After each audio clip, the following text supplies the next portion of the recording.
today. I think he's You going to don't have even a very. understand. Did you just have a lot? I mean, I You know don't you even had to. understand. Did the baseball game go okay? Or what? Did you lose? We How'd That's you why lost. go you're all. to? That's not why. He hit a home run. We lost. We That's lost. why you're No, we thinking. played much better. It's just been That's good. Yeah. it's been a day, man. I got a business, 3 kids, coach a baseball team, 14 I had another. acres, a lot I going had another on. air conditioning issue this morning or today. And damn Got that guy. tornadoes keep messing up your house, I dude. hate that for you. Better call your insurance. I'm about ready to move to the Northeast. I'm serious. I'm sick and tired of it. I'm sick and tired of it. It's rained, stormed every freaking day almost. What are you It's been gonna the do in the worst. Northeast? Stay out of the It's going daggone to be weather. even I worse. think. You're going to have It's snow. gonna be don't know. snow 5 months out of the year. I don't know. I'll be at Temple. Philadelphia. I'm gonna have some MT alum guys with me in Tuscaloosa this weekend. Oh, there you go. I may even step over and get some barbecue Let me just at say, the old tailgate. actually, are you going to talk about that you're going down there? Because I have something I need to get off my chest, but I can do it now or we can save it. We're live. I We're know live right now. I mean, are you mad that I'm going to Tuscaloosa? No, it has nothing to do with you. Well, yeah. Bring it up. I mean, I'm gonna be there. Well, I didn't know if you're going to bring it up on the show. He was so nervous. I was. What's he gonna say? I was like, yeah. No, I mean, bring. I mean, I'm not going to really go into the game that much. I'm fired up for it. I mean, I'll be on the sidelines Look, there pregame. all I Keep know everything going. Huh. It's all you Blue Raider fans that are fired up to go to Tuscaloosa and see our Blue Raiders play down there against Alabama. You better have your ass at the home games. I hear what you're saying That's there. all They do that. I gotta say 100%. because They're loading all up like over 10 Twitter, buses to Tuscaloosa. There's 170 people on those buses, and I'm making 170 sack lunches for them. Get your ass to the home games is all I gotta say. So here's where it is. Someone's making a lot of overtime sandwiches right now. He's getting a No, little, that's not my problem. fingers my are hurting problem a is little bit. everybody was excited because they're playing Alabama and they were going to go down to Tuscaloosa. But your ass better be at the home games. Yeah. I respect that. I hear you. So, Sprouse, you ready to do this? We got games to get into. I'm fired up. Hey, man. There are. This is the number 1 Group of 5 football podcast in the world. So you tell me when to welcome everybody to it. I hope I you're don't ready. screw up. Jesse, Whenever don't hit you're the ready, microphone. Go ahead and hit it now. bring the Shake heat. your ice cup. Hit your knee on the desk. Let's roll. All right, Jeff, tell me when to go. Good evening and welcome into the number 1 Group of 5 football podcast in the world, brought to you courtesy of us, the Group of 5 guys. Our mission is to bring the pride and excitement to the Group of 5 football programs that the mainstream sports media will not do, as we saw plenty of this weekend, by the way. We need your help to do that. We need you to follow us on all the social media platforms at Group of 5 Guys. Brand new merch website, live hats, hoodies, polos, sweatshirts, snow hats, beanies, all the above. Just go to group5guys.com. It's real easy for you. Go to YouTube, Apple Podcasts, Spotify, wherever you get your favorite podcasts, and subscribe to the channel. Give us a 5-star rating and review, and tell your family and friends all about us. In tonight's show, the way we're going to do this going forward, we're going to recap all the games from week 0. We're going to give you our locks, our underdogs, and our best betting picks for the weekend. And there's going to be plenty more. Enjoy the show.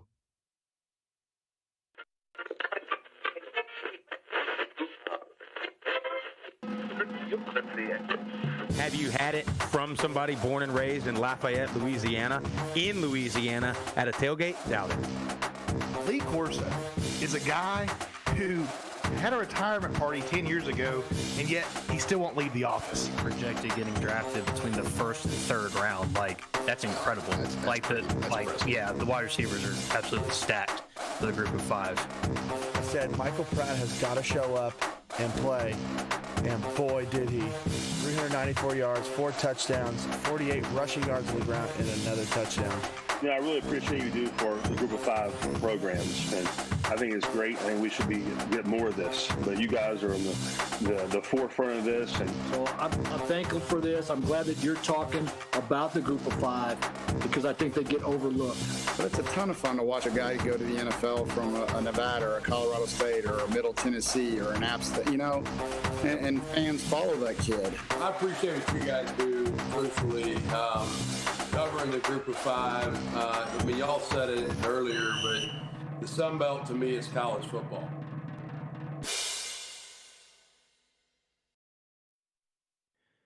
We finally had some football this weekend, some pretty good games, but we have really reached the pinnacle. Week 1, we have got a huge week for you. 3 of us are going to be down in New Orleans doing a live pregame show from Bruno's Tavern on Maple Street. So catch us there. They open up at 11. They're going to open the doors a little bit early for the group of 5 guys. And then old Swaggy's going to be going into Tuscaloosa on a Trojan horse. Little recon action, cheering on the alumnus Blue Raiders as they take on the Tide in what I believe is the largest spread of the weekend. But that's okay. That's okay. We still got a chance. Week 0. We had some good football games. I think we got a little intel on some teams that I'll admit I was dead wrong about a few of them. But that's all right. We did have football. Swag Bear, I'm going to start off the show. Welcome back to the Natrocious Award. Jesse Grisham, Jeff, cue him in. It's Natrocious. It's Natrocious. It's Natrocious. It's okay, Jeff. We know you just got back from that T-ball game. It's called preparation. You weren't ready Jeff. for it. Here's the thing about the group of 5 guys football season. Sorry, I thought I was going to get cued in here. There's nothing better than a good Natrocious Award, and it's even better when it's on a week 0. It's all fun and games, but this is something that we all really should, take offense to. I was excited before we went live to put on some ESPN, put on some College Game Day, see the 4 jabronis up there talking about college football. Didn't see old Lee, no telling where he is. Thank God. They let him take the day off. But we got to see Pat McAfee. We saw Kirk Herbstreit talk about these Power 5 games for week 1. Not even mention week 0 ball games or group of 5 teams at all that day. But I'm not going to just keep preaching. What really, really grinded my gears is how they just blatantly disrespect good football programs, good players, fan bases, the whole group of 5 culture. They just went ahead and just said Tulane's going to be the best team. They did shout out UTSA, but they couldn't talk about one player. They couldn't talk about any historic value to these teams. They didn't even realize Curtis Rourke played for Ohio and that his brother was playing in the NFL. Pat McAfee made himself look like a complete ass. I'm sorry. He didn't give a damn. He didn't care. And I know that's his personality, but it's really, really it's shameful. It's atrocious. And it just gives me another reason why I don't want to watch College Game Day, because they don't give a damn about the group of 5. It's Natrocious. It's Natrocious. Hey, there it is. I feel back. All right. It was pretty bad. And Herbstreit, I generally like Herbstreit. I think he's usually well prepared. I think he tries his best to remain unbiased. But when they talked about the best group of 5 teams and they took the easy route and took Tulane, and all they said, Herbstreit said, Tulane, I like Michael Pratt. That's all he said. And then McAfee just made a big joke out of it. All he kept saying was meep, meep, meep, meep. Like that was his reason for picking them. But then Herbstreit said, what did he say? He's like, oh, UTSA, they lost everybody in the portal. He said they lost everybody in the portal. No, they lost one receiver. They lost Zachary Franklin. And then that's all he said. He said, didn't they lose their receiver? Yeah, dude. Well, they got 4 of them, Kirk. So they're going to be damn good. And I mean, they're both going to be good. But yeah, it was just, man. It's really piss poor preparation. I'm sure week 0 is something they probably go into as like a kind of a practice run for College Game Day.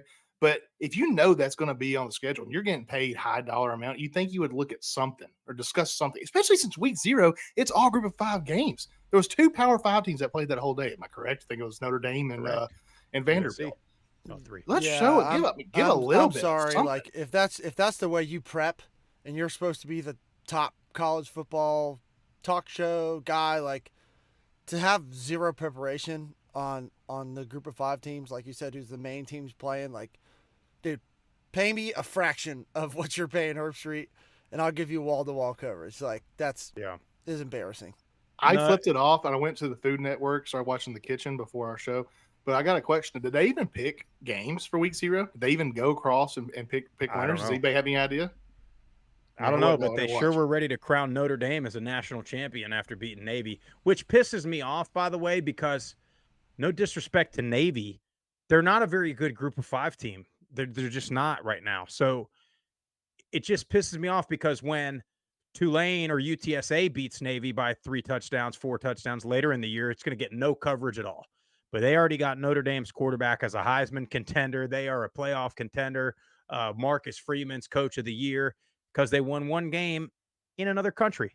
But yeah, that's neither here nor there. It was bad. The McAfee, I like him a lot better when he's by himself on his show, but I just don't think that is a fit at all. They're trying to be two different things. They're trying to bring McAfee in there to be the funny culture, guy, the updated barstool, culture, the cool guy. Yeah. And then I almost feel like Herb Street and them are on there like, dude, shut up.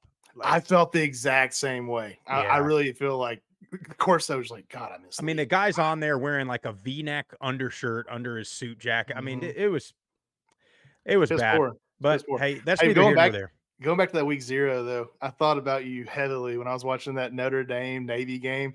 All they did was show during the commercials, doing behind the scenes, showing how much money that Dublin put in. They brought in like $150 million just for this game because everybody's a freaking Notre Dame Irish fan. Yeah. And there was like Notre Dame all over the stadium. They kept calling it a neutral site. I was thinking about you the whole time. It was so funny. I mean, come on. I mean, I will say this. It looked like those people, I mean, we know the Irish can get after it. So it did look like they were having a good time with some American football over there. One other thing I wanted to bring up before we really dig into these week 0 games, the old Swaggy called me the other day and somebody not calling coward, by God, it wasn't him, but it was a substitute for him, came on his show and was talking more and more about the transfer portal. And old Swaggy, I give you credit. He said, this is right up my alley, which I agree. One of the things he talked about is, these guys are transferring every year. And I know everybody's dream is to make it to the NFL, but they're not capitalizing on not only the degree of your university, but the networking that you get from being on campus and being in a community for 4 or 5, with COVID 6, 7 years, some of these kids. So, the point was, let's use, Middle Tennessee or any group of 5 school for an example. You go there for a year, 2 years, and then you transfer to the ACC, and the NFL doesn't work out. Like, it doesn't work out for 99% of people.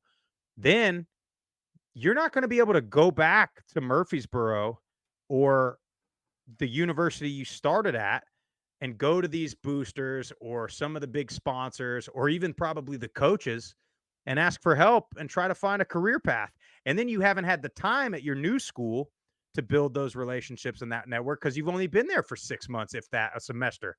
So these guys, it's another point that we've been making about this portal. They're not thinking long-term. And I mean, what'd you say, Jesse? In a couple of years, we're going to see where all these college athletes, where it used to be, if you were a college athlete, you pretty much could find a job when you were done, no matter what. But now they're burning all these bridges. Yep. 20 years ago, it was all about that networking. And now about 4 or 5 years from now, if the transfer portal stays the way it is, you're going to have kids that are really just 1 to 2 years on average staying at a university. And you're just going to be burning bridges. And that guy that Jeff always talks about, the guy that's in their ear telling them, hey, come to this university, he doesn't have 50% of the time, he don't have your best interest at heart. He knows that you're burning that bridge at Charlotte. In that banking world, the banking center of America or the world, you burnt that bridge to go try to be a Tar Heel. You didn't make the practice squad at NFL. You go back, they're saying, sorry, man. We don't have nothing for you. The guy that took your place, I got a spot lined up here for the internship to be working at Bank of America. That's right. Going to be making 6 figures fresh out of college. I mean, it's sad, man. There's got to be they got to have a process. I feel like when these guys enter the portal, they got to see an advisor, an unbiased advisor. Get one of us over there to give them the truth about what's going on. But all right, enough of that. Week 0. Jeff Murphy, I want to go to you first. Give me your biggest takeaway. What was the storyline from week 0? What'd you see? And I saw some really good football. A couple disappointments, teams that I thought would look better. But overall, it was nice to have games back. And one of the biggest surprises for me, honestly, a team that I was unsure of, but I thought they might be better because I love their coach and he was a great player. But I thought Hawaii looked so much better. And that Timmy Chang has got that run and shoot offense just absolutely dialed in. And Shager did a fantastic job of just playing point guard, getting the ball out quick, making quick decisions. I know they lost to Vanderbilt, but they only lost by 7. And say what you want, I know Vandy's bottom of the SEC, but they still got good athletes. They still got size. And for Hawaii to go across the country, compete like they did, honestly, still had a shot at one point to win the game. I just thought Hawaii looked really, really good. And then for me, I was a little disappointed. I thought UTEP was going to be better. Cool. And I'll get to them a little bit later when we get into that game. And then New Mexico State let me down. I thought New Mexico State was going to be much improved. Pavia looked lost a lot of that game. And then just the play calling from both of those teams offensively for me was very, very frustrating. UTEP I thought was very, very conservative play calling. And then my last bit, just kind of quick take, is I had San Jose State winning the West for the Mountain West, and Shavon Cordero looked every bit to be the top quarterback in that conference, and yeah, he was right on. Well, they went toe to toe with SC for a long time, and I think that's the story overall was quarterback play. And I think your two Mountain West schools, both quarterbacks played well. I think everywhere else was a little bit questionable. For me, though, man, Curtis Rourke, Ohio is a completely different team without that guy, and I don't want to make this a shot at CJ Harris. You know, he's in a tough spot to come in for a guy that's so good like that, but man, we said it in the MAC preview. The MAC is going to be all about which quarterback stays healthy, and Rourke already going down with an injury. It looks like it was precautionary to keep him out, but either way, I mean, we got to have you, Curtis. You gotta take care of yourself. O-line, you got to block for the guy. I mean, we got to do something. Yeah, and I just read an article, and this was like I think yesterday or the day before, but Albin doesn't seem too concerned about the injury. It was kind of preventative, non-conference game. They want to keep him out, the first one. I get all that, and I went back and forth with some guys on Twitter that were saying, I made the comment that Rourke has got to understand how important he is to that team. And I know you want to extend plays. I know you want to, do what you can to help your team win. But especially when you're getting pressure, sometimes the smartest and best play, get down on the ground, because that play that he got hurt, he was trying to duck underneath the edge rusher that basically came unblocked. And he got hit in the back of the head. You just can't do that. And that's why Tom Brady played for so long. I know a lot of people don't like the guy, but preservation is key, especially at the quarterback position, because there is a huge drop-off from 1 to 2. And if Rourke is in there that game, I don't think it's close. I mean, that offense went right down the field. I know they didn't score on the first drive, but they marched right down the field. And he is just he's got to be smart, protect yourself, know when it's time to give up, and know when it's time to extend a play. Yeah, Tip, go ahead. I know you got something on. I was going to say something I noticed when they brought CJ Harris in after Rourke went out was the lack of – I know you could definitely tell they had to change the offense a little bit in the play calls with CJ Harris in there. But it just seemed like they were not utilizing their receivers and their playmakers enough. Like Sam Wiglis just kind of disappeared once CJ Harris came in. And that's just you got to get he was dominating that San Diego State defense when Curtis Rourke was in there. You got to find a way to get your playmakers the ball, no matter which quarterback's in there.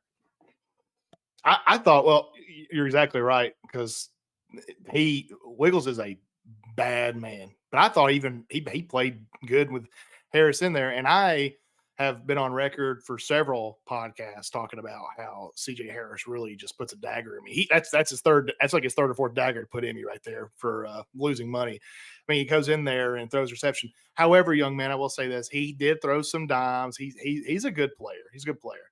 It's one of those deals probably where he did not expect to play at all. San Diego State, their defense, I thought maybe they wouldn't be as good. I thought since they lost a lot, that D-line was still getting after it. The O-line for Ohio, I thought they still played good. Ohio is a very good football team. Maybe it's one of those deals where they lose the first game of the year, and it's going to help them that, lose early, win late. So that might be the deal for them. As long as Curtis Rourke is healthy. I've never seen a guy mean so much more to a team. It's like Tim Tebow in Florida back in 2010. You got to have Curtis Rourke.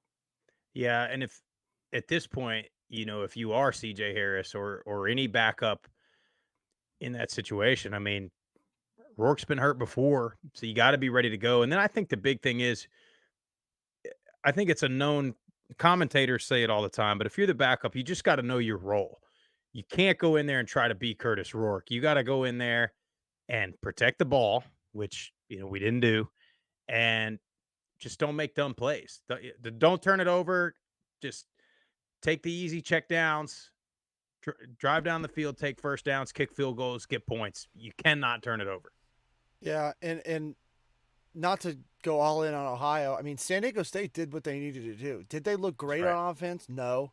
But I'll tell you what, their two running backs, They're made beast. some big-time runs. Beast. And that's Jalen Armstead and Keenan Kristen.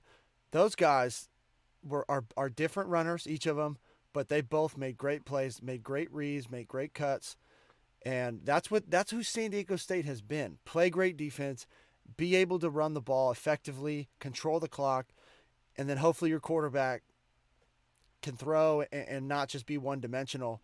And Maiden did that. I mean, he was 17 of 27, not great, 164 yards, but 2 touchdowns to who he said preseason was going to be his number one target and a big-time player, Mark Redmond. Tight end. Well, he made some big time throws. He did when he needed it too. Exactly. I'll give us all credit on that because we said they've got to find a way to run the ball to give him to take some pressure off the quarterback, and they did okay at. But let's get into. I want to get into this. So Jesse changed his pick late. Tip had Jacksonville State. I don't know if you changed yours late or you had it in your head the whole time. No, Tipton was there the whole time. So I know that they can't. They're in the transition year, but are they this year's James Madison? Do we have a chance at a team that's gonna? No. I saw a lot. I saw a lot of mistakes, and I swear to God, I think Rich Rod even tried to lose them the damn game at the end of it. Whenever he took Zion Webb out, put the second string quarterback in, who was over here just taking sacks and getting 4 yards and sliding. I think he did it because Zion definitely slid a few times too early and didn't get a first down. So I think he took him out to just to teach him a lesson. But I tell you what, as a gambler here, and it's 30 minutes to go in the fourth quarter, and you take out your starting quarterback, I was on pins and needles. But the defense showed up. The defense played great. They got a lot of pressure on UTEP. Their D-line beat their O-line, and they made plays when they needed to. And I also think just that first game in Division I, having the crowd in it, that was that was always a factor going into it. And I think that's what led to the victory. Yeah, and Murph touched on it earlier. I was disappointed in UTEP's performance, but that's been UTEP. They've been inconsistent. The 1 week they beat Boise State and look like they're going to be one of the best teams in the group of 5, and then they lose a game that they should win. So we still don't really know. I mean, Hardison may look like a Heisman contender next week. So we just got to see. But I was really disappointed in that. I thought they were going to be one of the top 3 teams in the conference and did not look it. Book it. I'm guarantee UTEP beats Northwestern September 9th. Just watching them go and beat a Power 5 team because they're just so up and down. They'll go beat Northwestern. They might. Well, on UTEP a little bit, this is what I will say. Their offensive line looked really good. We said they're going to be one of the top, O-lines in Conference USA. They only gave up 2 sacks, which I think they'll be closer to 1 or no sacks most of the season. First game, you're working through some different things. And I honestly didn't think Hardison played that bad. And I'll explain the last 4th down play here in a second, but if that post route in the first quarter that he threw that should have been a touchdown that was dropped, if you get that changes the whole complexity of the ball game. If you're a receiver and you're one-on-one with a corner and you run a post, you got to come down with that. That was a perfectly thrown ball. I thought the offensive line gave him plenty of time. I was just more concerned with the play calling offensively. It was very, very conservative to me. And if Hardison's supposed to be your guy, and maybe that's just a lack of faith by the coaching staff, put the ball in his hands, spread him out, let him rip. I mean, Tyron Smith only had 5 catches. That's your top guy. You got to try and target that guy a little more, get him the ball in space. And then even so, you get that 4th down call. I don't like it, the run right before it, but you get that motion, and Jacksonville State busted. That was the perfect 4th down call. You have man coverage Tyron Smith motions to the opposite side. Nobody goes with him. So at that point, you have 3 receivers offensively to a DB and a safety on that side. It's 3-on-2. The outside receiver gets no release whatsoever, gets in the way, and Tyron Smith is a little bit too deep on his arrow route. So what happens? He runs into it. It causes it to be late. Hardison throws it because he has to. It's 4th down, and it gets picked. If that outside receiver just runs, just go, Smith is wide open in the flat, and he walks in for a touchdown. And that's just how close it is. It's not just about coaching. It's about player execution. And they didn't execute on that play, and that cost them the game. Because if you go up by 4 at that point, Zion Webb had not been throwing the ball great. I mean, he only had 67 yards passing. They're predominantly run team, and there had been only a couple minutes left. So it's just disappointed in UTEP. Jeff, that was freaking beautiful. Wasn't it? As he was talking, I zoned out. I was staring at my blue wall over here, and I was rewatching the whole play. And I was like, that was son of a bitch. He's right. That guy could have been open. Wow. Tell you what, Pat McAfee couldn't do that. No, Jeff, let me ask. I was thinking the same thing. That was brilliantly done. A great take because, yeah, us as fans, we watch a play and we're thinking, what a stupid play call. It's like the call was there. They didn't do it right. But I watched the O-line. I watched the O-line. That's what I watched.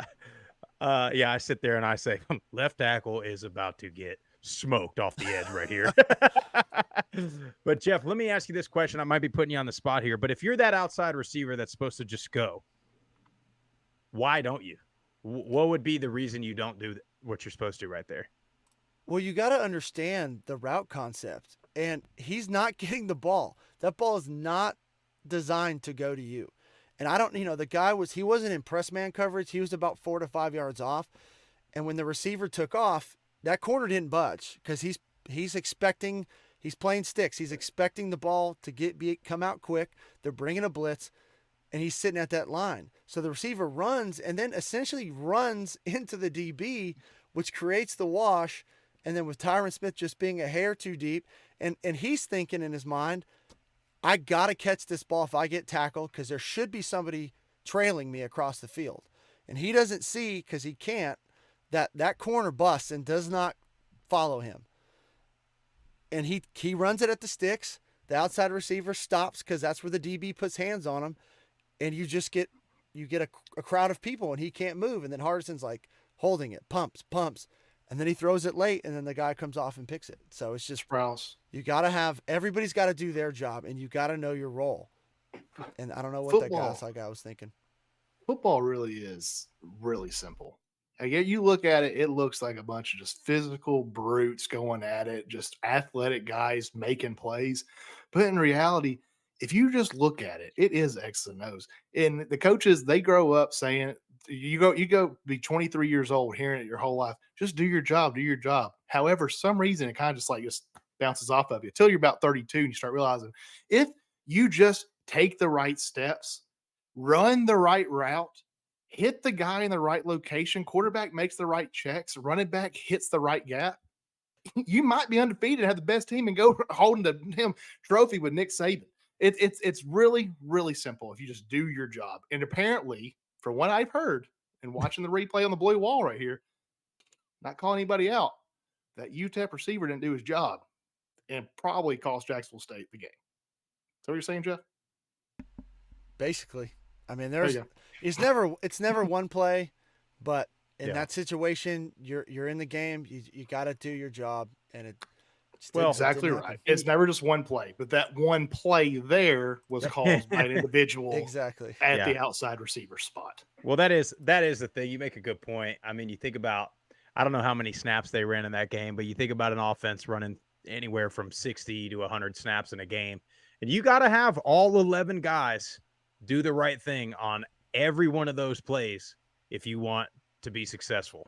And that's what makes the great teams. The teams that don't have one or two plays here and there that make a stupid mistake. How many times during our conference preview shows have we looked at a team that was either the team that won the conference or a team that was one of the worst in the conference, and we said, yeah, but they lost 6 games by less than a touchdown. That's it right there. It's Yep. the teams that are disciplined enough to do it right every Mhm. single time. Apparently, week 0, we didn't do it right. Anyway, we got to get on to another game. This Hey, is the game Sprouse, that I was. Yes, real, sir. Real quick, I do want to shout out the chat because we got a lot You of got people some in there. action? Yeah, we got some action. Our boy Vince Van Horn's in there. Vince! Steeple PC. Vandy. Welcome. He's in there. 85 Niners in there. Quizzy WV is in there. And Quizzy says, Swag, you're channeling your inner Biff Poggi right now with the chest hair out. A lot of good Yeah, action in there. Talking about some Sunbelt. Our boy Zach Screen in there. So appreciate you guys in the live chat. Keep it coming. You got some good points. We'll bring it up as we get to stuff. Just a sidebar here. This is like my favorite MTSU shirt. It's a good the shirt. What's the Columbia shirt we got at the fishing golf shirt, tournament right? like a Yeah. few years, about 4 or 5 years ago.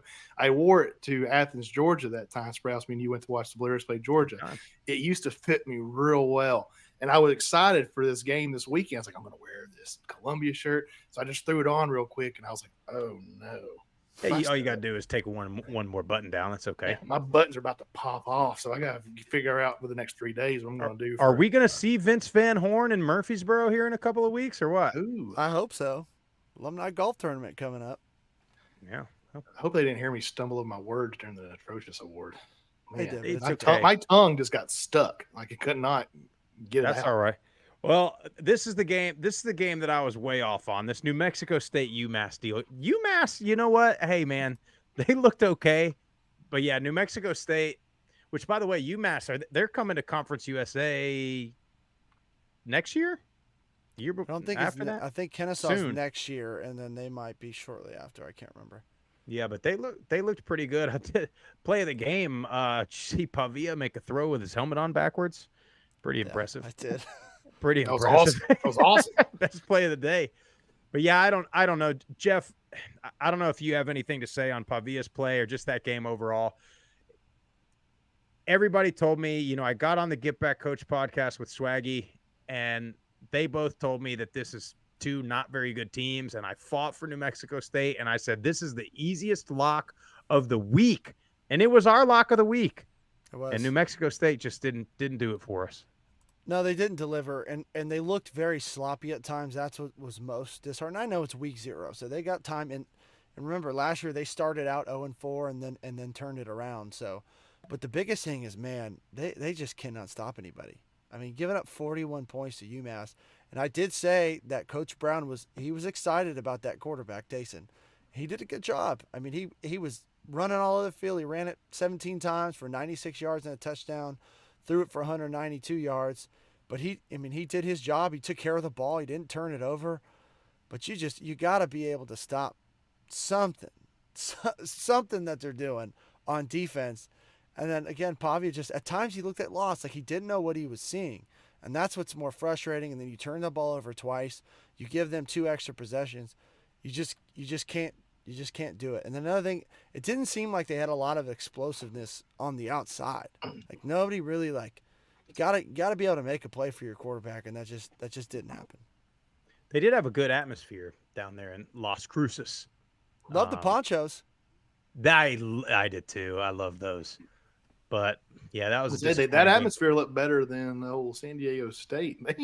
They're struggling. Did y'all see that report? I didn't see the report. I saw evidence, video evidence. They sold it. I might be way off on these numbers, but I saw a tweet. I think Brett McMurphy tweeted it out. They sold something like 15,000 season tickets last year for their inaugural season in Snapdragon Stadium. I think they're below 10,000 this year, season tickets sold. So don't know if that's a disappointment for not making the switch out of the conference. Maybe that's the fans being like, we're confused. I don't know. I don't know what the It's result not a of good that look is. though if you're trying to. No, it's not. And make if up a it's good your brand brand of new yourself. stadium and you're a contender in the Mountain West, so that's a little bit disappointing. But so let's stay in the Mountain West a little bit. We talked about it already. Shavon Cordero looked really good. San Jose State, Jeff, you're a Mountain West guy. Did they prove themselves as one of the top contenders in the Mountain West? I mean, I think so. I mean, it's one game. You can't take too much stock, can't get too high, can't get too low. But I just thought that they went for the most part, toe-to-toe at USC, for a lot of that game. And Cordero was very efficient. 3 touchdowns passing, did not turn the ball over, only 198 yards. But then you add another 52 yards in the ground, his ability to escape the pocket, and that's against USC, who's supposed to be, one of the top teams in the country. So I thought it was very promising. I thought their running game looked pretty good. And then Nick Nash, their receiver, man, he had a monster game. 3 touchdowns, 89 yards receiving off 6 receptions. So it seems like that's going to be, Cordero's top guy, I think. And we were kind of wondering who that was going to be after losing their top guy last year. So, they were my pick to win the Mountain West this year, and I'm sticking with them. Very interesting game this week, though, at home against Oregon State. Future conference rival. Could be. Matter of fact, I believe the commissioner of the Mountain West was in Corvallis, presenting a little Mountain West sales proposal. Probably had a 10-page PowerPoint put together for them there, showing them all the data. But yeah, that's interesting. Oregon State, I've seen people picking Oregon State to win the Pac-12 this year, which I had no idea that was. They are like 4 teams in there. So yeah, the Pac-4. Well, Tip. So, what about Hawaii? We talked about them a little bit too. Do you think that they are? Here's the deal: Vanderbilt is supposed to be a little better this year too, but we'll see how they contend in the SEC. But did Hawaii prove anything, or again, they may get blown out by Stanford this week? We still don't know. I think they did prove themselves, like you mentioned. We've heard this offseason, from other media outlets that Vanderbilt's supposed to be better. They're supposed to contend to make a bowl game, to win 6-7 games this year and to play for a bowl game. So for Hawaii and their offense to come out and score 28 points against Vanderbilt team at Vanderbilt, by the way. So we talked about, the long travel and what that can do. But to put up those kind of numbers and to put up those kind of points, really impressed with how they played. And I think that gives them an advantage against Stanford this week. They're back at home in Hawaii, and they have a game this season under their belt already. So I think they're going to be more comfortable. And I think that's why you see that this game, Stanford is favored by 3.5 points on the road. So I know for me personally, when Hawaii's they have that first game under their belt. They know what to expect. They're ready to play. This is Stanford's first game after a tough season last year. So I like Hawaii to win that game at home. I like it. Yeah, Hawaii, Vanderbilt, Chelsea. They are doing construction on the stadium. They had a rented crane holding up the scoreboard. It looked like it was going to do what you got to do at any second. If Vanderbilt, how are they the team in the SEC that just gets? You would never see that anywhere. They the conference wouldn't allow it. I don't think. I don't get it. Also, if you think about it, it's just wild how the team in the SEC that is a laughing stock is probably one of the most badass cities in America. You would think it would be a small town, but the Nashville, Tennessee Vanderbilt Commodores are the laughing. Or I'll say laughing stock, but they'd be able to recruit better. They're really good in baseball. They're pretty good in basketball. Looks like they're renovating the stadium though. So maybe that's it's the best degree in the SEC. So I don't know. They have a nice locker room and everything. Think about it, Matt. Think about it, dude. If you are an SEC player and you want to go to Vanderbilt and then go against SEC teams and get beat by 21, 35 points every week, it's a hard sales pitch. Well, I'm in my 30s now, but if you told me I could go to school in Nashville for 4 or 5 years, have a career, a good career right out of college in Nashville, live in Nashville, have my family in Nashville. Okay. And also we would all go there. There's a lot of players that probably wouldn't though. we would go. We can't say it can't be done because James Franklin had success there for a few years. He did. I have another. This is a group of 5 show, but I do have one more comment on Vanderbilt and the SEC. And this, to me, Vanderbilt and Middle Tennessee State, how are you allowing the Tennessee Volunteers to play a home game in Nashville, Tennessee. How is Vanderbilt allowing that? You would never.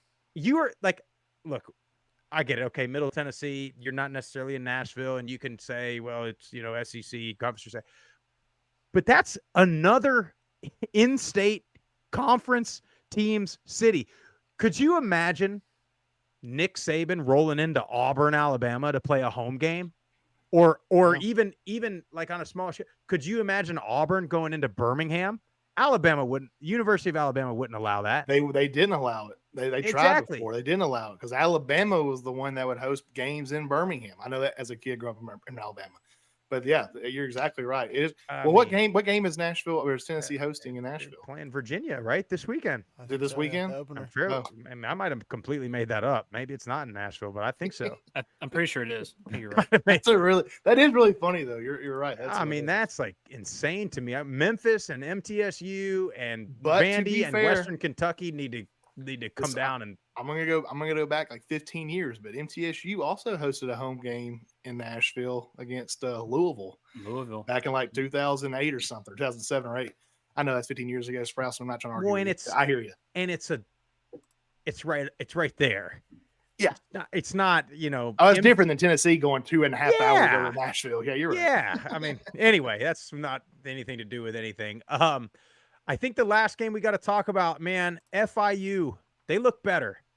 La Tech, I think, is probably about what we thought they were. They are who we thought they were. Let them off the hook. FIU let them off the hook because FIU's run game looks pretty special. But my God, Jeff, I think anybody on this show throws for 4 yards. You got to get something. You got to get something from the passing game. Yeah, you have to. That's rough. 5 of 14 for 4 yards. If you have any type of a passing game, you win that game. Yeah. And it's just because you're one-dimensional at that point. They started loading everybody in the box. And it's like you throw the ball 14 times to Bachmeier's 44. And credit, they made plays when they need to. Smoke Harris, get him the ball in space. You're not catching that guy. However, but they are smart enough to know, like, hey, this is our guy. We're going to throw it to him. He had 11 receptions, 155 yards and a tug. Like, kudos to them, but I wasn't overly impressed with them. Still having some O-line issues. Defensively, they gotta shore up that run defense against a team that can throw it. That might be a problem down the stretch, but man, I was rooting for FIU. I was just wanted them to start the season. I was. Even though I came on here and picked La Tech, I was sitting there thinking, I'm going to be so cocky on Tuesday if FIU wins, even though I didn't pick them. It's weird. It's funny to see, La Tech gets the win, and here we are saying, La Tech's not as good as we thought, and FIU's better than we thought. But, hey, La Tech 1-0 in the conference. That's all you can ask for. Win's a win. And before we move on to next week, I'm just curious. I don't know who all made bets this weekend, but how did everybody's weekend turn out, though? Like, Jeff, did you break even, or did you just? No, I'm in the hole a little bit, but I had some free bets. But the Rourke injury, it killed two parlays. Rourke killed me. Jacksonville State brought me back up into my ashes. But then, after a few Pilsners, I was like, ain't no shot in Hawaii. So I went ahead and I just hit the green button, submit. Had Hawaii losing by about 21 points. And I remember Vanderbilt scoring within should have live bet it 3 or 4 plays. And I was like, all right, got this. Flip the channel, woke up next morning. Didn't happen. So we gotta fight our way back, Sprouse, next week. So here we go. What's going on next week? Well, we have 26 opportunities against the Power 5 this weekend. What'd you call preseason? 8? 8 total, I think we'll get. Yeah, I think we got a chance at 8 this week. I see 8 this week. I think there's 8 or 9. I think there's probably 11 or 12 that reasonably could happen. So I think 1 week. Well, they're not, other than the one you're going to, they're not like huge. They're not like huge spreads. They're 11, 12, 13, 14 point spreads most of the way down. Some of them lower than that. So I think we got a chance. Let's start with that tip. you said you think there's 8 or 9. What's the? I think realistically, there's 4 or 5 that I see. I don't know if you want me to go through all of these or not, but yeah, it's like you said, it's a lot of these are the closer spread games. But I'll highlight the ones that have kind of a larger spread. Miami of Ohio going down to Miami. Miami's 17.5-point favorites at home in that game. I love that game. Miami of Ohio quarterback Brent Gabbert's back. He's healthy. Mac Also got a Hippenhammer, mouth our on wide him. receiver. Got a mouth on him. He does. He does. They got Yeah. a diss track down in Miami. Some rapper already made a diss track. Let me. I'm As a sorry. I mean, guy- you can't let Sprouse let go. As a guy that grew up a Miami Hurricanes fan, I mean, how the mighty have fallen. I mean, you got a diss track about your week 1 non-conference opponent from the MAC. I mean, you used to be. Oh, sorry. That's You good. used to be. They used to have. What's the? who's your y'all heard boy? the? Have you heard the 11th floor crew or the 7th floor crew? Murph might Oh, know about yeah. that. Oh, Yeah, yeah, it was on the U. that's what they used to talk about, and now they're making it. And I mean, they asked him the question. He had to answer it about being the. For those of you that don't know, a reporter asked Gabbert what the real Miami is, and he said, "I think we're about to show him September 2nd." Which, hey, I love it. interesting choice of words, and I think I will say this: I bet you they're going to put up some points down there. Well, anyway, Miami Tip, we also took- we remembers took Middle over. Tennessee last year too. They so do. we'll see. They I do. thought it That's was the yeah. biggest thing. Yeah, if Gabbert can have success, I mean, we saw what MTSU did against this Miami defense, and Miami's offense, it might be slightly improved from last season, but it wasn't very good last year. Their offense scored less than 17 points 5 times last season. So, I mean, if we think Miami of Ohio can score a lot of points, I think they have a good chance to win that game. Another one, Coastal Carolina goes out to UCLA. I talked about this game as a possible upset during the Sun Belt podcast that we had. UCLA opens up as a 14.5-point favorite at home. I'll talk about these points again. UCLA lost their quarterback, their running back, their top 3 pass catchers from last season. UCLA's defense allowed more than 32 points 5 times in the last 7 games last year. And Coastal Carolina, we know they got the pieces back on offense this year. They have the offense to be able to outscore UCLA, I think. So I expect Grayson McCall, Sam Pinkney, Jared Brown, and CJ Beasley all to have great games this game. And if they can get up on them early and at least keep it close in the second half, I think they have a legit shot at winning that game. Well, and here's another point on that tip. Chip Kelly said they're going to use 3 quarterbacks. UCLA is. So they don't know who their quarterback is, and especially if Coastal's able to score quickly and maybe get up a touchdown or 2, and then you got 3 quarterbacks, you don't know which one's the guy trying to lead a comeback. I know one of the guys they're going to use is Colin Schlee out of the MAC transfer, but it's a long travel though. A little bit worrisome about that one. What other games in that realm you think are just good games? And then we'll get to the games of the week, and then we'll get to our locks. I am excited. Well, let me talk about these other ones. So I talked about Hawaii and Stanford, but we'll talk about that one a little bit later. Fresno State traveling to Purdue. Purdue is only a 4-point favorite at home. That one kind of scares me with the travel and just all the new pieces on this Fresno State offense. This one just has me a little worried. I think Fresno State can definitely go in there and win this game. But that was just a little risky. It's a noon Eastern kickoff, which means it's 11 a.m.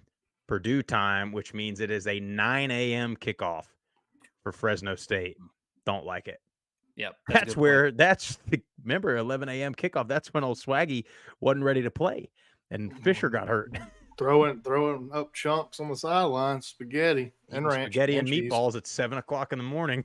It's a perfect pregame meal. Yeah. What else you got, Tip? I got a couple more. Cal travels to North Texas. North Texas is a 7-point underdog at home.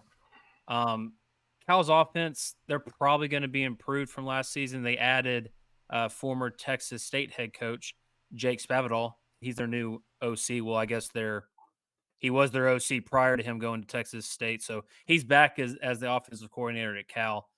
Cal's defense last year was not very good. They gave up 429 yards per game, and they had a lot of players, they're having to add a lot of players from the transfer portal. So this being the first game, you just never know if it's going to gel and if these guys are going to come in and see immediate success right off the bat. I think North Texas offense is going to be great. This is going to be our first chance to see the Louisiana Monroe quarterback transfer, Chandler Rogers, play in this offense. And I think North Texas defense, they lost some key starters from last year's team, but I think they should be good. And just flat out, I just think North Texas offense is better than Cal's offense. So I just think they flat out just score more points than them and just outscore them. So I like North Texas at home to beat Cal. And I'm really, really, really excited for this Boise State at Washington game. Bingo. Washington favored by 14.5 points. And I mean, Washington's offense is very, very good. I mean, let's just be honest. They are good. But I'm just excited to see how Boise State goes into this game and how this defense looks against this offense. If they can slow down this offense at all, I know Boise State's offense, I think they're going to be fine. I think they're going to keep this close early on. And it's just, I think it all comes down to how Boise State's defense does against this Washington offense. Yeah. Go ahead, Swag. Oh, go ahead. Sorry, Jeff. No, you're good. Well, let me hop in here real quick. I think the key for sure is going to be the defense tip, but I think even more so is Taylon Green. Can he take care of the football? You can't give these, good offensive teams extra possessions.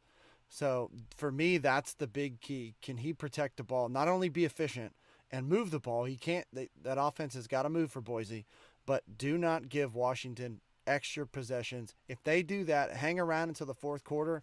When you've got a guy like Green that is mobile who can make off-schedule plays, that's where you can hang around and make some plays and steal that game.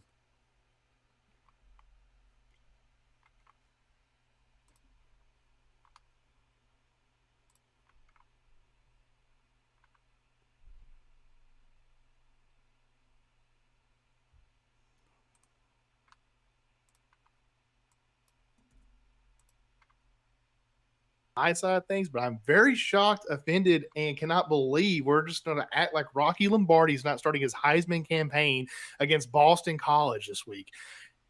8-point favorites don't matter. Money line. NIU starts the dynasty today. I like that one too. I do like that pick. Rocky Lombardi coming back. I do like that one a lot. Yeah, Boise State though, that's the one I'm looking forward to. Other than the two games that we have as our quote-unquote games of the week, that's the one I'm looking forward to the most. And it's really just, I hope Boise can make it. We know what Washington's going to be. Michael Penix Jr., that guy, I was getting ready to come on here and say I think that guy's overrated, but then I was looking him up a little bit. I think he's good, very good. I was getting ready to come on here and be like, that guy made one play against Penn State 2 years ago when he was the Indiana quarterback. But no, I'm wrong. Guy threw 31 touchdowns last year. But Boise State, are they back? That's the question. It's the only Group of 5 team that we ever sit here and every year saying, are they back? And Boise State's got a chance to prove it. But let's get into these games of the week a little bit. We just talk about them real fast, what we're excited about, what matchups. We're not going to pick any of these games until Saturday. But first one, UTSA going to Houston. This is now a Group of 5 against Power 5. Don't forget now.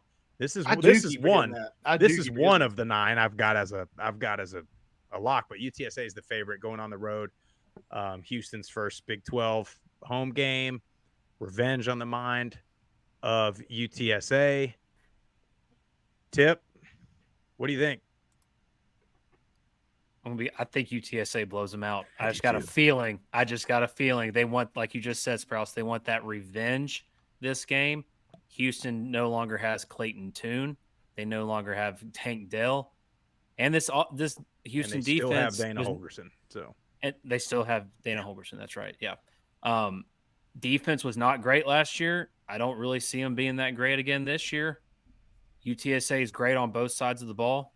So and they're favored in this game. They opened up as a 1-point favorite on the road.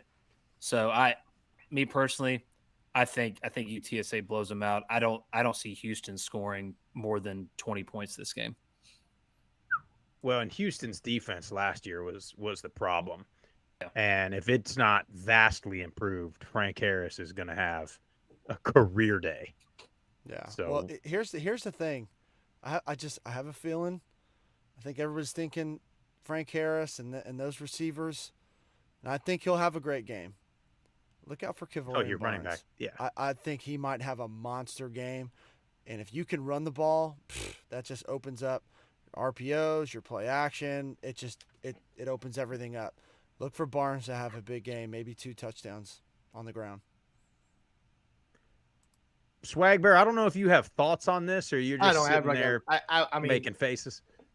how Frank Harris has been very dominant and been a very explosive player for the past 3 years. But this year, But he can't win the big game. Well, he struggles in the big games. He's lost like 2 career games. The guy struggles in big games. But here's the deal: this offseason, I feel like his name has been talked about a lot. I think a lot of pressure's on his shoulders. Is he going to be able to live up to the hype? Is he going to be the Frank Harris that's supposed to lead UTSA to a New Year's Six bowl? A lot of pressure for a young man. And for a guy who hasn't won a bowl game forever, that's a lot of pressure. So is he going to go into Houston and then make a name for himself, or is he going to choke? I mean, it's going to be a defining moment for him week 1, in my opinion. Yeah, you do bring up a good point. I don't think I've ever seen, maybe it's just because of their social media presence, but I don't think I've ever seen a group of 5 school have so much positive momentum leading into a season, just with the fans, with NIL, with their head coach. I mean, that guy's trailer seems like he genuinely loves it there and wants to be there. Maybe he's fooling us all, but I mean, it seems like they've got everyone bought in and they've got the talent to do it. This is the year to do it. It's one of those now or never things, and we're about to find out real quick here in week 1. Our game of the week will be down there. 3 of us will be down there. South Alabama Jags going to Tulane. Tulane 6-point favorites early in the week. I got a feeling that's going to go down a little bit. I think Tulane, I'm not going to make a pick here today. I'm going to wait to make that pick at Bruno's Tavern, approximately 11 a.m. local time, Maple Street, New Orleans. I'm going to make that pick. But Tulane loses a lot offensively from the skill position standpoint. Now, I think, and they lose a lot defensively at the linebacker spot, but their defensive line is very good. Their offensive line is very good.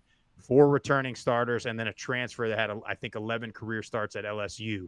So their offensive line is the real deal. And of course, Michael Pratt's the real deal. Now, South Alabama, on the other hand, they don't lose much at all. And I think they kind of run that weird defense. I don't know if it's a 3-3-5 or what you want to call it, but they're loaded and they are flying under the radar in all the group of 5, not just in the Sun Belt. So this game, I think, is going to be, 6 points is not a blowout by any means, but I think this game is going to be very, very competitive. And I would not be surprised if it goes either way. Tip. The matchup I'm looking forward to the most in this game is this Tulane offensive line and the running game of Tulane, because Tulane does have a couple of good running backs. I'm excited to see Tulane's offensive line and that running game versus this South Alabama front 7.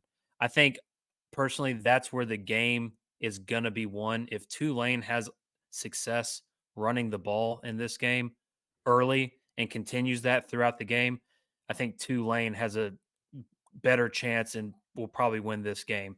But if South Alabama's rush defense on that front 7 can get some stops early and can slow down that Tulane running game, I think that gives South Alabama a great chance to win this game on the road. It's going to be an amazing game. Like you said, Sprouse, I think this is going to be a really close game, but that's the matchup I'm looking forward to the most. Yeah, and I have a feeling that place is going to be rocking. I mean, I think they're probably, as much as we thought it was a poor showing on game day on Saturday, Tulane fans were probably loving it, just seeing themselves get picked. It's a primetime game, 8 o'clock Eastern time. I think it's an ESPN2 or ESPNU game. I think we're probably going to get a niche on the call. Probably going to get a niche on the call. Murph, give me your early rundown on this. I mean, you got two quarterbacks, and I think maybe this is where you're going to go, but everybody thinks Michael Pratt is the man. Carter Bradley had a better statistical season last year than Michael Pratt did. Well, that's exactly where I was going to go, Sprouse. I think everybody's talking about Michael Pratt, as they should be. I think he's an incredible quarterback, but I think Carter Bradley has a chip on his shoulder, and he wants to make a statement in this game. And like you said, they didn't lose much on either side of the ball. And you get a 1,000-yard rusher in LaDamian Webb back with that offensive line. If they can control the line of scrimmage, run the ball, play action becomes easy. You get those linebackers coming up. You get all the room in the back end. Devin Voisin, I think, is going to have a big game. I mean, it's going to be a great game either way. You got two top quarterbacks in the group of five, in my opinion, going at each other.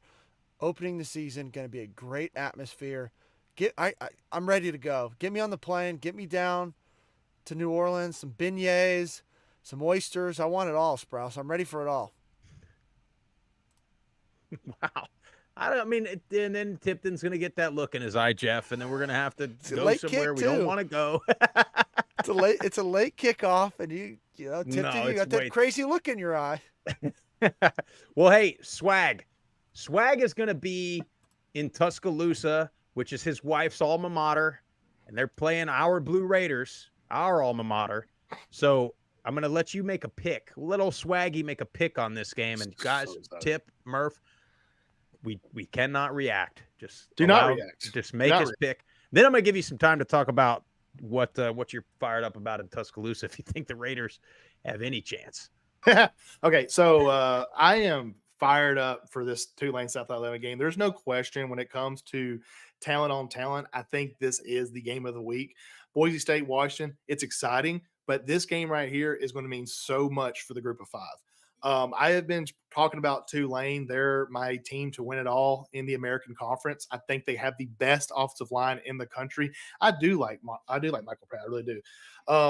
Carter Bradley, the guy was sensational last year. The defense for South Alabama was sensational last year. You're going to have a very good, like Tipton just said, a very good offensive line going against a very good defense.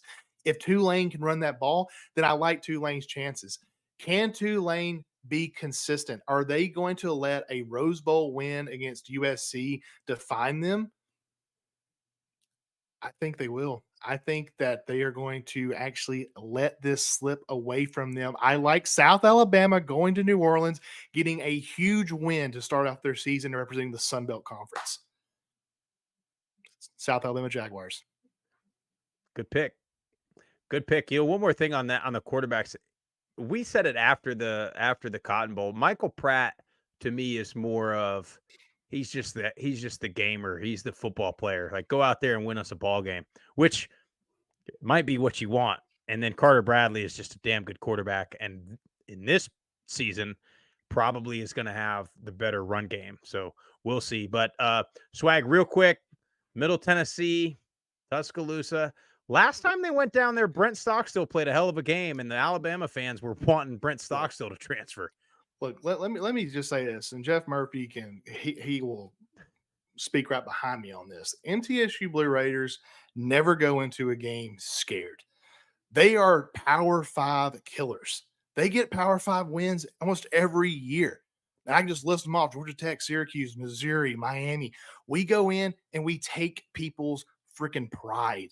And then we go on to the sunset with the $1 million. I don't know if that's going to happen this weekend, but it's going to be a very fun game. I'm excited to see this defense of ours get tested against one of the top offenses. I mean, you can't go against better talent, right? This is going to be so good for MTSU.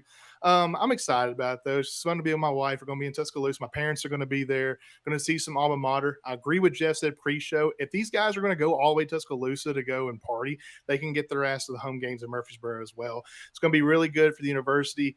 I will say, though, Alabama's not really good at covering. So look out for MTSU to make this really close in the first half and may get away from it again in the second half. But if they do win, Jeff Murphy, expect a few voicemails from the swag bear coming in for next week's show.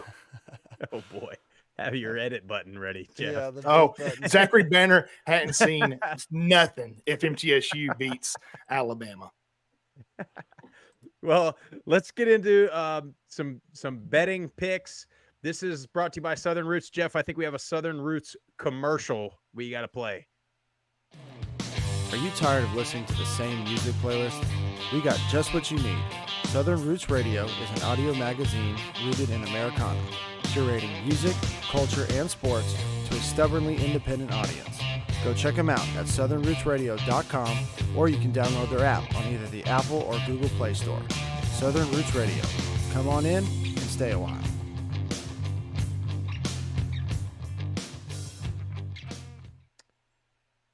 So we're going to call this our Group of 5 Lock of the Week.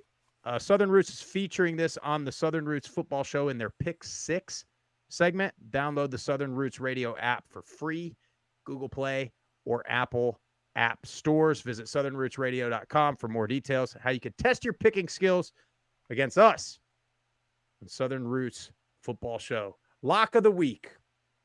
You guys know I am a South Florida Bulls diehard.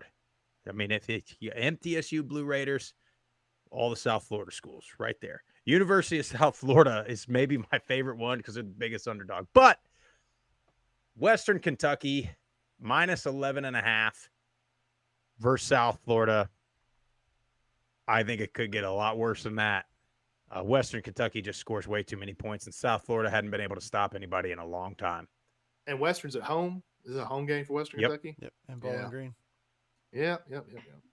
Now, we will see if the new offense, if Alex Golish, coming over from Tennessee, if they can put up some points to maybe keep it close. But I just think they will not. I mean, I could see Western Kentucky scoring on 8 out of 8 possessions or something if need be. Who do those guys think they are? The New York Jets?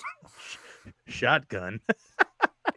I mean, with Austin Reed and Malachi Corley coming back, your top 2 guys on offense, I mean, they're going to have plenty of firepower, and I think it's just going to be tough for the Bulls to keep up. Yeah, I like it. Underdog of the week. Now, we are picking an underdog to win straight up. So we are picking money line.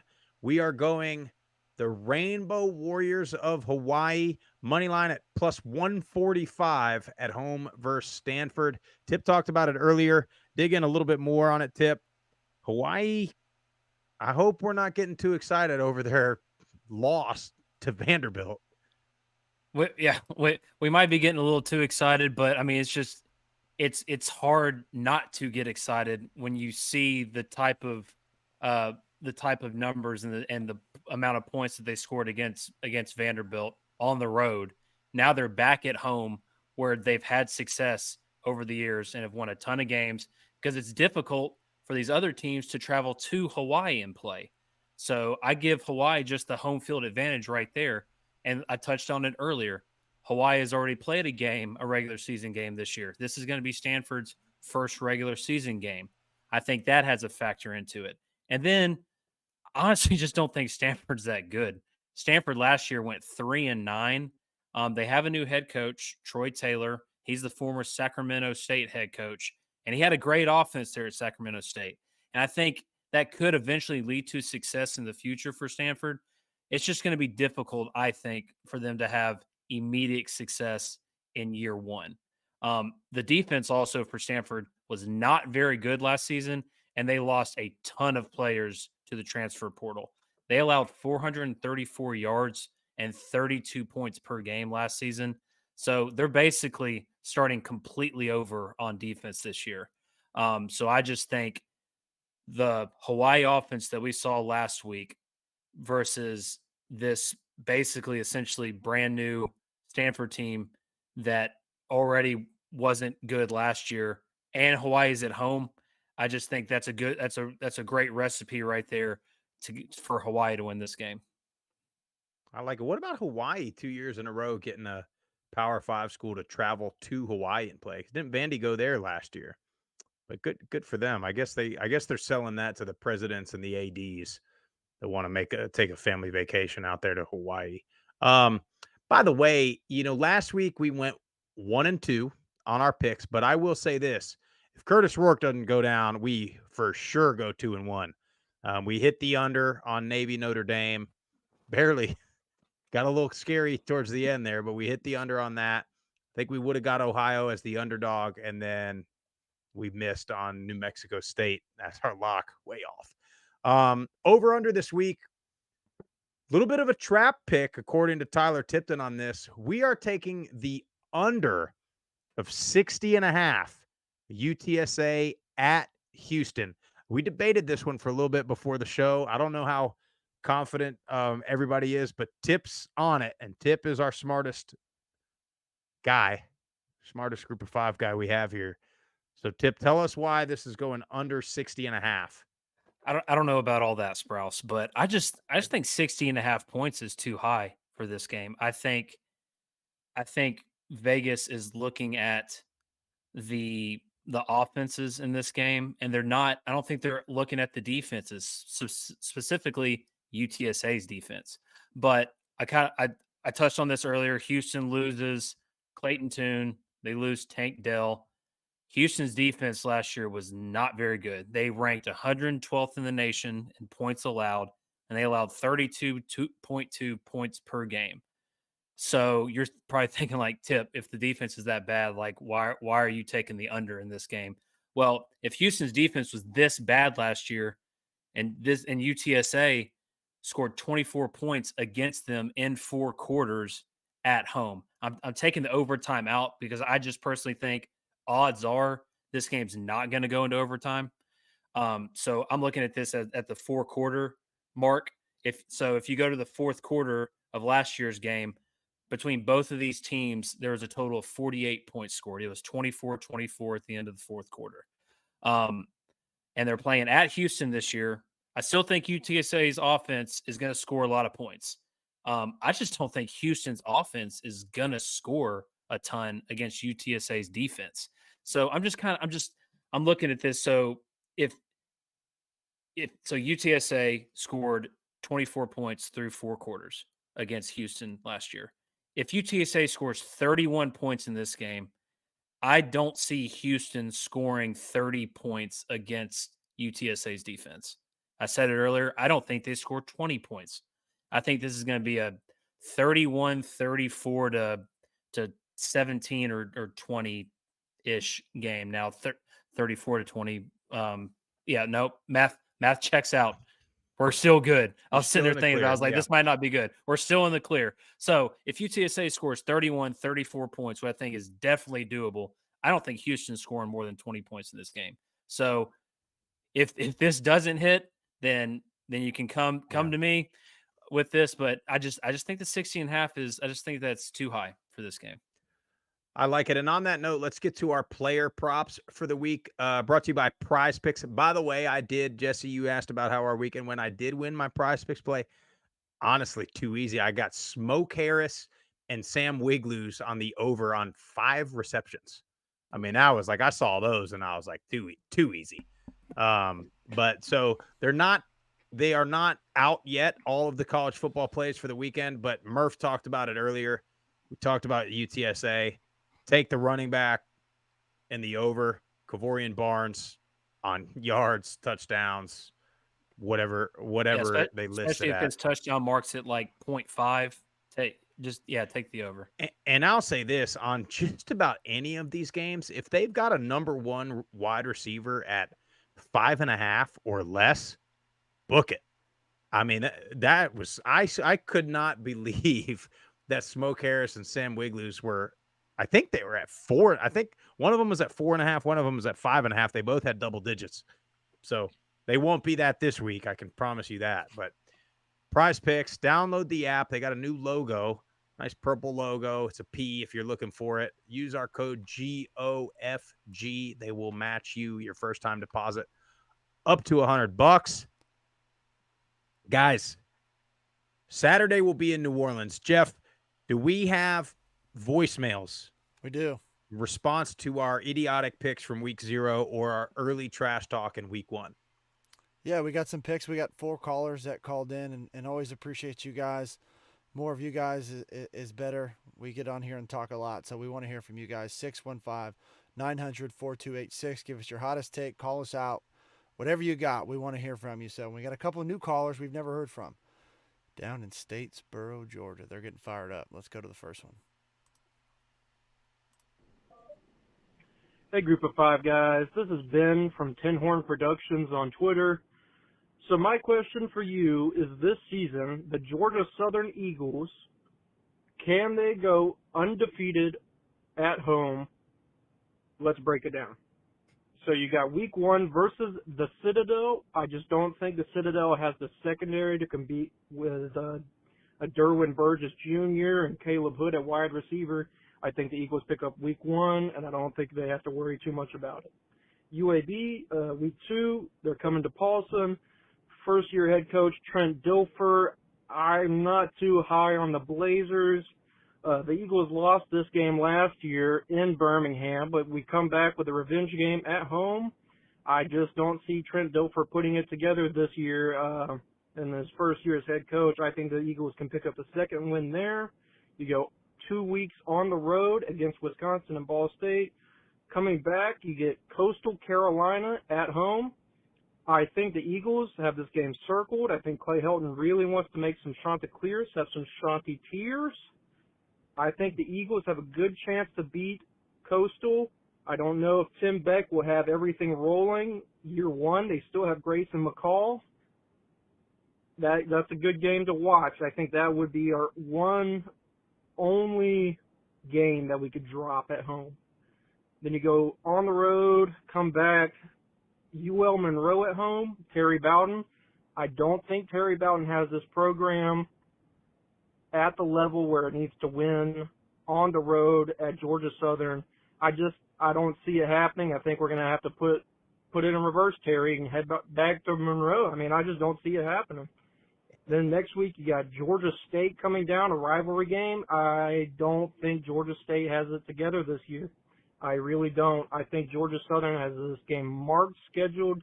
Clay Helton wants to show that he can win rivalry games. I don't think Georgia State has a chance.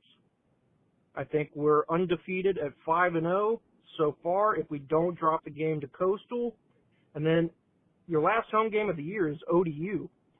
I don't think any of these home games, but outside of Coastal Carolina, I don't see any of these home games being a challenge for the Eagles.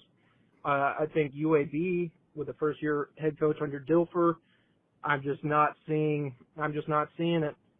So let me know if I'm totally off base, if I just lost the plot. But I think the Eagles are going 6-0 at home this year. I think six wins is the absolute floor total for this season for the Eagles. But I think there's a very good chance we go undefeated at home, and I think we make. You got cut off there at the end, but Can they? Yes. Coastal, I'm concerned with. I'm also concerned Georgia State on a short week. That's a Thursday night after they've played. I know it's Monroe, but they'll be on 5 days rest. Hasn't Georgia State kind of like owned Georgia Southern the past few years? I mean, correct me if I'm wrong, but I mean, like Georgia State, that's like the one win they always get is they go play Georgia Southern. And now, that game scares me the most, just especially coming off the short week. Now, I will say this: if there was ever a Thursday night to travel down to Statesboro, Georgia, boys, that could be one. Pencil it down just in case. And UAB, we've said it in our conference preview show that they're such a toss-up. That would be a team I wouldn't just guarantee a win at home. I don't know how they're going to be. I guarantee they're not going to be just some team you're just going to roll over on, So yeah, it seems like a pretty tough home schedule a little bit. I like the confidence though. I mean, they could go 6-0. They could go 3-3. Yeah, I agree. All right, well, I appreciate it, Ben, calling in. We'll get to our next guy down in Statesboro, Vic.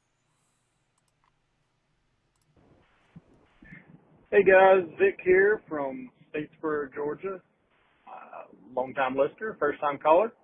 Just want to give you guys a shout from, like I said, lovely Statesboro, Georgia, home of the Georgia Southern Eagles. So, little tips here, little insight for this year. Georgia Southern, 10 wins. Write it down. Going to happen. Hey, offense was good last year. Even better this year. Boy, Bryn, lighten it up. Go ahead. Put in the book. Carved in stone. Going to happen. About 35 points a game this year. Lighten it up. We come back throughout the year. Not going to talk any trash. You know, taking it one game at a time. Speaking of, Georgia Southern. Got the Citadel coming up to open up the season there at Paulson Stadium. Paulson's going to be rocking. I know you guys have seen it in person. Fans are excited for this year. Players are amped up. Got a nice new practice facility there next to Paulson Stadium. Freedom's going to be flying high. Eagles going to be flying high. Lighten it up. Scoreboard is going to be spinning. And hey, the defense is going to be better too. But hey, shout out to them boys down in Citadel. Might be the best team we played this year from the South Carolina coast. Just a little heads up. And my boy Terry Johnson, you know, took a little offense to Georgia Southern. We'll say, hey Terry, I love you. Lafayette, good people down there. Got a little andouille sausage, a little boudin, a little Louisiana hot sauce. But, hey, you know, nothing bad to say. Just giving you, I hear what you're saying. But we'll see where it shakes out at the end of the year. Like I said, Georgia Southern, 10 wins. Write it down. So, tell Southern, go Eagles. See you guys. Appreciate it, Vic. 10 wins. They might get 10 wins. I like them. I think they're going to be better. They got a tough, I mean, you know. They have a tough road schedule. They'd have to go 6-0 at home, I think, to get the 10 wins. Wisconsin, I mean, you never know with that game, but that's going to be tough. You got to go to App State. You got to go to Marshall. Like you go to Texas State. So they've got. And then James Madison. And they got to go to James Madison. So, I mean, again, they could.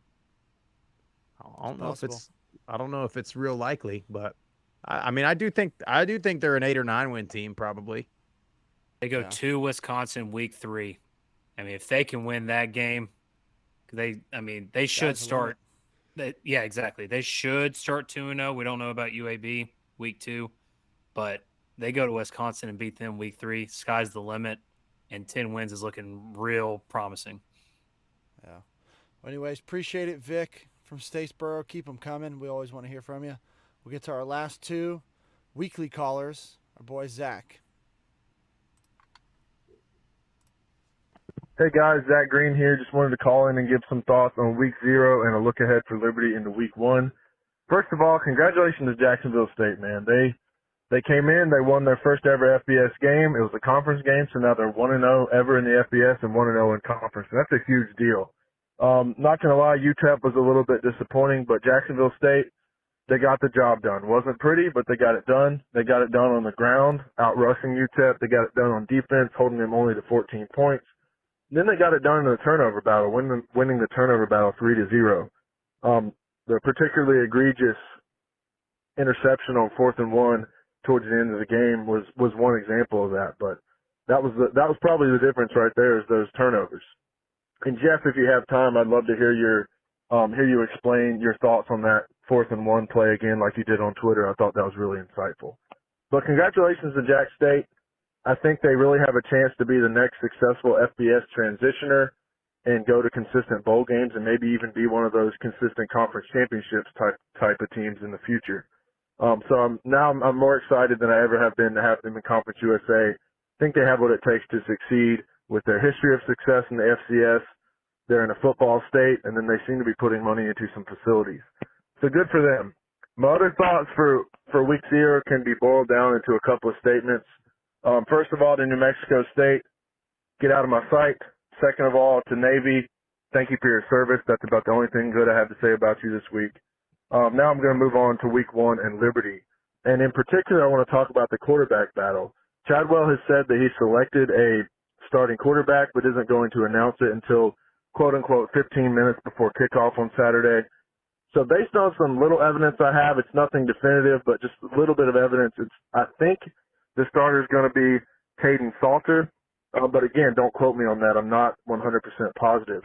Anyways, Caden Salter is a dual threat quarterback out of Texas, former 4-star recruit. Originally went to Tennessee before he came over to Liberty. And he had some great flashes of success last year, particularly against Southern Miss and Wake Forest, 2 really close games. Getting it done with his legs and through the air. Really impressive quarterback. The only problem he has is turnovers, and that was pretty bad last year. And if he's going to start and succeed this year, he's going to have to fix that problem. And I have some confidence that he can do that now that he's more of a veteran and got a lot more playing time last year than the year before. So I hope it's him. I think it's going to be him. Really sure. But I'm excited that college football is back, and thank you guys for what you do as always. Appreciate it, Zach. Yeah, I think that's their biggest question mark at Liberty is who's going to be their quarterback. And if that Salter kid can be the guy, who knows? They could take Conference USA. Like you said, you just got to limit the turnovers. I mean, if you limit that, and he has the dual threat success and is able to run the ball effectively and pass the ball well, or limit those turnovers as much as possible, that gives them a great chance to be extremely successful. And yeah, the week 1, I mean, they got Bowling Green coming to town, favored by 9.5 points. I think they win that game. And then now looking at week 2, New Mexico State comes into town. So that, we just saw New Mexico State disappointment this last season. Now they got to travel over to Liberty in week 2. So I think Liberty wins that game just based on, what we saw from New Mexico State last week. So Liberty has the chance to get off to a hot start at the beginning of this season, and after they go to Buffalo week 3, that's when they start Conference USA conference play. So could look at being 2-1, 3-0 going into conference play. Absolutely. Well, appreciate it, Zach, as always, and we'll finish our show with our boy Steeple PC _51. Hey, Group of 5 guys, how you doing? This is Steeple _PC_51. How you doing? Man, really enjoyed the show last week. Didn't get a chance to really watch it. Just started watching it on my shows today. Got really busy this weekend. College football was very exciting. Oh my God, that Jacksonville State game was amazing. I really enjoyed that. FIU game was absolutely perfect. College football here, guys. I mean, and there's no doubt about it. Week 0 was all it was cracked up to be. Oh man, it was very exciting week, and it was. I can agree with you, Bear. It was a little appetizer before the main course, because we all know this week the main course is it's about to get live, guys. I'm so excited for this week, and I mean not just the greatest game of all is going to come on Saturday night between Coastal Carolina and UCLA. But that South Alabama Tulane game is going to be fire. It is going to set everything off. Oh, my God, I'm so excited about that. And I'm not even going to ramble about it. We all know that the Sun Belt is the best conference in the world, and we're going to prove it hands down. I agree with Bear also again, which, this is not rare because he was my favorite person. Keep predicting Troy to win the Sun Belt, dude, you slipping in points. Okay? You and Sprouse, y'all slipping in points. Because we have to remember, Troy lost a lot. I played linebacker in college. Losing a general like Marshall, it is going to mean the difference between inches in a football game. They may still have a pretty decent defense, but losing that production is going to matter, guys. I guarantee you, tell you right now, that is going to matter. That's why my prediction is still South Alabama on that side, till they prove me wrong. But I digress. Man, love the show. Love everything else. And keep doing what y'all doing. The group of 5 is going to win. I predict at least 10 upsets. The only problem about the group of 5 now beating Power 5s is that the Power 5s are not stupid enough to look over these teams now. If they do, man, their coaches need to be fired. Because now the group of 5 has proven over these last couple of years, and because of the transfer portal and things are evening out and these group of 5 teams getting more depth, that they can beat these Power 5s. All right. And it's going to happen. It's going to happen this year, and it's going to get better each year. Last but not least, Grant. Man, I got to give you guts for being the only JMU person to come on there and not be as arrogant as the rest of you guys. Yes, Coastal took that ass whooping. And we took it with dignity, but we had a lot going on. There was a lot of distractions that, as an athlete, makes it difficult to really concentrate. You got to remember, Coastal scored first in that game. JMU made adjustments, and it just was something that did not matter to them. The star quarterback wasn't there. You know, the Virginia thing was a big thing on their minds, and I know that for a fact from just talking to one of the players. You know, there was a lot of things going on, but I guarantee you, God willing, the season goes as it's supposed to. Oh yeah, we're gonna see y'all dudes. We do it one game at a time, but I guarantee you, on my calendar, that game is circled also. Hey, like I tell everybody else, see you in Conway. Appreciate it, Steeple, as always. Steeple, we are a week from right now, Tip and I, from seeing you in Conway. We'll be down there for a long time, making it a trip. So maybe one of these days we get a beach day. We get Steeple and the family out there to hang out. Couple flights. Couple Yingling flights. Can't wait.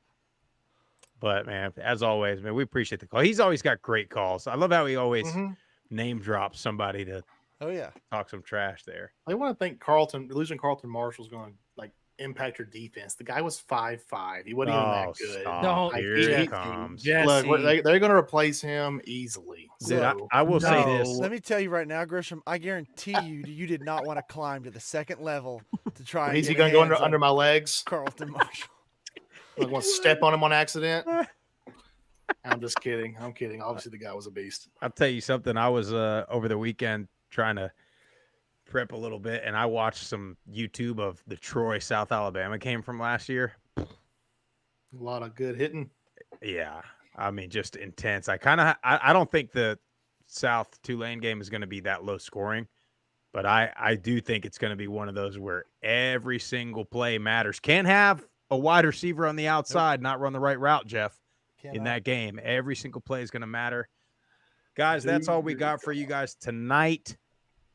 We will see you Saturday from New Orleans, Louisiana. I can't wait. We got to get somebody with a really strong Nolans accent to come on the show for a few minutes. So when we're at Bruno's Tavern, we're going to make an announcement. Yeah, we're going to make an announcement who's got the strongest Louisiana accent to come on for a minute. But if you guys like the show, as always, we appreciate you watching and listening.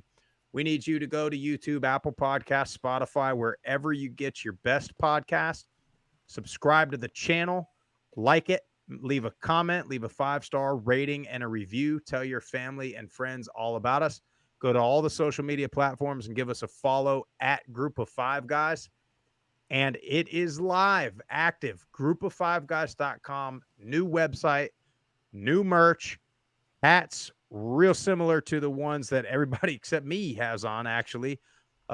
Dry fit t-shirts, golf polos, sweatshirts, beanies, all kind of new stuff we got on there in just about every color you can imagine too, so you can get your stuff in your team's colors.